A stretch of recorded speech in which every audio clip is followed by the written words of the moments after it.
जब सुना नहीं, देखा नहीं, समझा नहीं तो झूठा ही रहेगा। भाई कान का सुना सत्य होता कि आंख का देखा। तो आंख से आपने देखा था लेकिन फिर भी नहीं सुन पाए। आंख का देखा भी तुम्हारा झूठ हो गया। क्या तुमने आंख से मालिक को नहीं देखा था? क्या कान से उनके वचन नहीं सुने थे? क्या आदेश का पालन आपने नहीं किया था? क्या नाम दान लेकर नाम की कमाई शुरू नहीं की थी? ये सब काम करते हुए फिर कैसे भूल गए? फिर ये भूल भलैया की बात कहां से बीच में आ गई? चले गए, कभी नहीं आएंगे, कभी नहीं आएंगे, इस शरीर में नहीं आएंगे, नहीं आने में शरीर में ही आएंगे, तो शरीर वाले बेचारे पहचानेंगे क्या? यही बात कबीर साहब ने कही थी। जब जाने का समय हो गया, कहा देखो सबको बुलाया, ऐसे नहीं चुपके से चले गए जैसे कह दिया बाबा जी चले गए। सबको बुलाया, बुला के बैठाला। कहा देखो ये हमारा खोल कवर पुराना हो गया, मैं इसको बदलना चाहता हूँ। तो उनके प्रिय धर्मदास जी से, जो छत्तीसगढ़ के महाराजा थे, उन्होंने कहा साहब हमको तो इसी शरीर की पहचान है, आप दूसरा शरीर धारण कर लोगे, हम कैसे पहचानेंगे? तो कहा मेरी पहचान लिख लो। यानी कबीर साहब बोलते गए, धर्मदास जी लिखते गए। कहा लिखो, हंसा घबराइयो मत, हम फिर आवेंगे। जीव तू मत करना फिक्री, सौंप दे भली बुरी सगरी।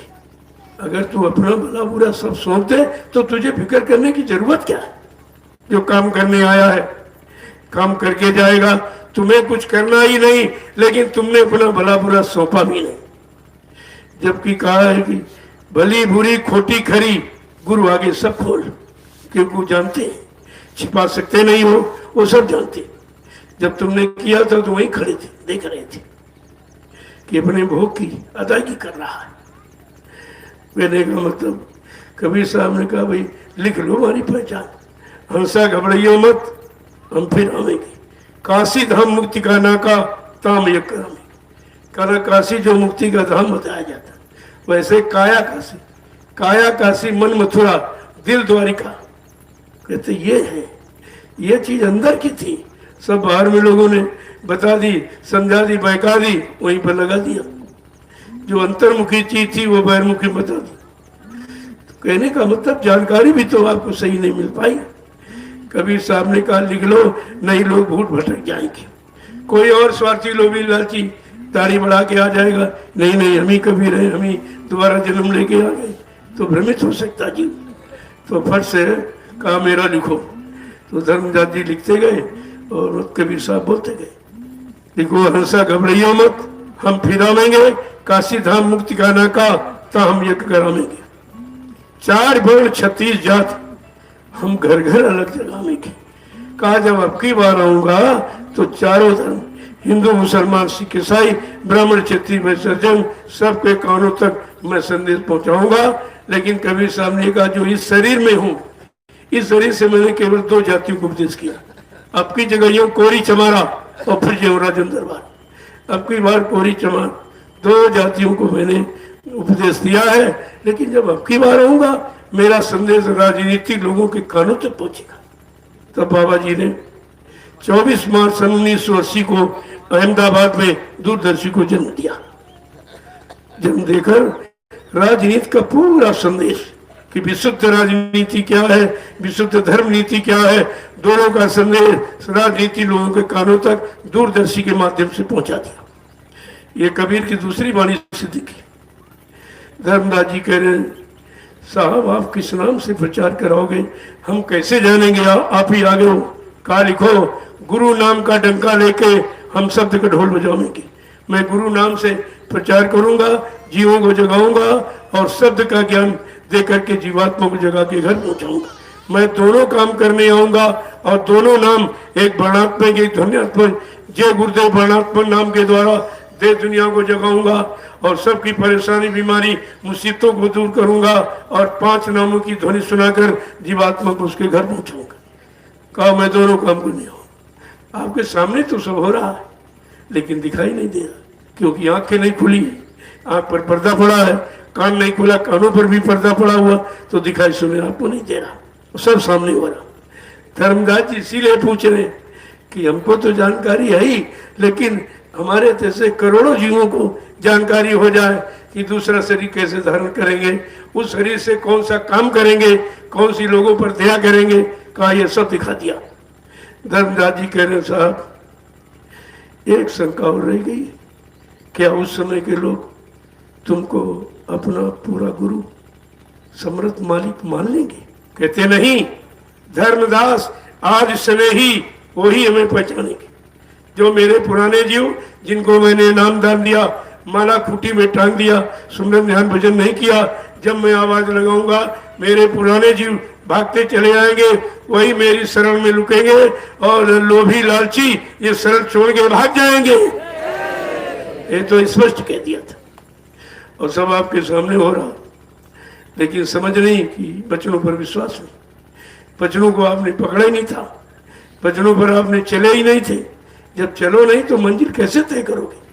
जब आदमी पैदल चलता है एक एक स्टेप का उसको ज्ञान होता है, एक एक कदम पर विश्वास के साथ उठाता है तो एक न एक दिन हजारों किलोमीटर की यात्रा तय कर लेता, बस सिर्फ विश्वास की बात। और जब विश्वास खत्म हो गया कुछ नहीं, और विश्वास सबका खत्म हो गया। कोई ऐसा हमको नहीं मिला जो ये कहे नहीं नहीं। अरे अभी एक तरफ आप लोग ये कहते थे, प्रचार आपने भारत की जनता में किया है कि मतलब ये समदर्शी है, ये अनामी महाप्रभु है, ये त्रिकालदर्शी है, ये मतलब सृष्टिकर्ता है, ये सबको सुख शांति देने आए, ये कलयुग को भगाने आए हैं, सज्जू की स्थापना करने आए, ये सब तुम प्रचार करते रहे। वो प्रचार कहाँ चला गया? अब केवल एक ही विचार रहेगा कि बाबा जी चले गए। तो तुम्हारा प्रचार झूठा है कि भारत की जनता तुम्हारे मुंह नोच चलेगी कि तुमने तो ये बताया था कि इसी नाम जय गुरु नाम से सुख शांति मिलेगी और इन्हीं के द्वारा विश्व को सच्ची सुख शांति मिलेगी। अब तुम कहते हो कि विश्व को सुख शांति देने वाला चला गया, तो शांति किसको मिली? शांति कौन देगा?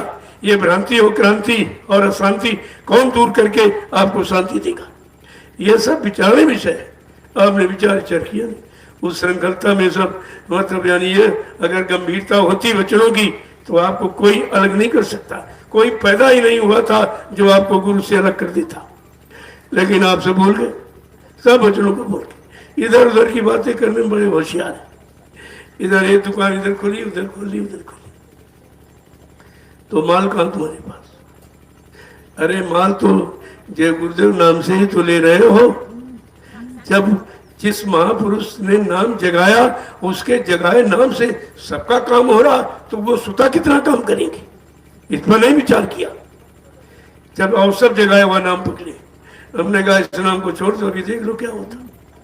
वो तो नाम का काम है, नाम का प्रभाव है कि नाम अपना काम करेगा। जैसे जहर चाहे गाली दे के खाओ चाहे पैर छू के खाओ, जहर अपना असर नहीं बदलता। ठीक इसी तरह नाम का प्रभाव कम नहीं होता है। भाव को भाव अलख आलस हूँ और नाम जपत मंगलती दसो। कोई भाव को भाव में आप जगाए हुए नाम का स्मरण करोगे, वो नाम अपना काम करेगा। ये है श्रद्धा, सेवा, भक्ति के भाव में करो तो नाम तुमको भी काम करने लगे, तुम्हारा भी काम हो जाएगा। तो ये सब समझ आने का। तो धर्मदास जी बाद में यही पूछ रहे हैं कि आखिरकार मतलब कौन से जीव तुमको अपना मालिक मानेंगे, अपना समर्थ सदगुरु मानेंगे, आपकी शरण में कौन से टिकेंगे? तो उन्होंने स्पष्ट कह दिया कि जिनको मैंने नाम दान दिया, मेरे पुराने जीव जिन्होंने माला खूटी पर टांग दी, सुमरन ध्यान भजन नहीं किया, जब मैं आवाज लगाऊंगा मेरे पुराने जीव भागते चले। उनको मालूम है वो आवाज तो पहले की उन्हें पता है, कहा आवाज लगाऊंगा तो ये सब पुराने जीव भागते चले आएंगे, वही मेरी शरण में टिकेंगे। लेकिन स्वार्थी, लोभी, लालची ये शरण छोड़ के भाग जाएंगे। वो भी देख लीजिए, कोई टुका, कोई संपत्ति जमीन मिल गई, किसी को आश्रम मिल गया, किसी को गद्दी मिलेगी, किसी को मान मिल गया, सम्मान मिल गया, सब इसी में तो फंस गए। गुरु में कौन फंसा? गुरु में कोई फंसा है? गुरु की शरण पर कोई डटा? ऐसा सूरवीर कोई निकला जो गुरु की शरण में डटा हो? और यही कहा था, पड़े रहो दरबार में, धक्का धनी के खाओ और कबहू दीन दयाल के भनक पड़े किया। धक्का माने लीला और करिश्मा और खेल, वो कोई भी करे तुम ये समझो हमारे लिए सब हो रहा, हमारे लाभ के लिए हो रहा, हमारे कल्याण के हो रहा, हमारी जानकारी के लिए हो रहा है। अगर ये हम सच्चे दिल से विश्वास करते तो प्रेमी कोई हटता नहीं, तो सब भाग गए, कोई नहीं दिखाई दे रहा। ये बड़ा विचारणीय विषय है और बड़ी गंभीरता का है कि इतने करोड़ जीवों को जिसने जगाया, आज एक भी उसकी शरण में नहीं, एक भी नहीं था। सबको एक बार शंका हो गई और लोगों ने कर दी, दोनों बातें। लेकिन अगर तुमने गुरु को हकीकत में पकड़ा होता, हकीकत सच्चाई में देखा होता, अपनी जीवात्मा के कल्याण के भी विश्वास किया होता, तो फिर शंका की बात नहीं। लेकिन आपने कुछ नहीं किया, तो सब तो दोषी एक बार हुए ही। एक बार शंका सबके दिल में हुई। अगर ये अभियान जारी न किया गया होता, तुम सब वहीं खड़े थे। अब किस तरीके से यानी झूठ से सच्चाई की तरफ लाया जाए और नकली और असली की पहचान कराई जाए, इसमें समय लग रहा है। समय है जीवों को समझने में, उनकी समझौती में कोई समय नहीं, समझने में समय है। जितनी जल्दी समझ जाएंगे उतनी जल्दी काम हो जाएगा आपका। तो काम तो जब ही होगा जब तुम समझ कर आओगे, तब तो ऐसे कैसे हो जाए। उसी में ये समय खर्च हो रहा है, भागदौड़ हो रही। ये 8 वर्ष कितनी मेहनत की गई हिंदुस्तान में, सब जगह घूम घूम कर, जबकि सब विरोध में खड़े थे, सब विरोध में, कोई सहयोग में हमारे नहीं था, सब विरोध में थे। लेकिन विरोध के बीच से ये कैसे निकाली गई, कैसे आए हैं, यही सच्चाई का प्रतीक है। अगर सच्चाई न होती तो कोई नहीं आता, और सच्चाई सबके सामने हो रही। हमने कोई कैसा काम नहीं किया है जो पर्दे में गुप्त रखा, क्योंकि हमको कुछ चाहिए नहीं।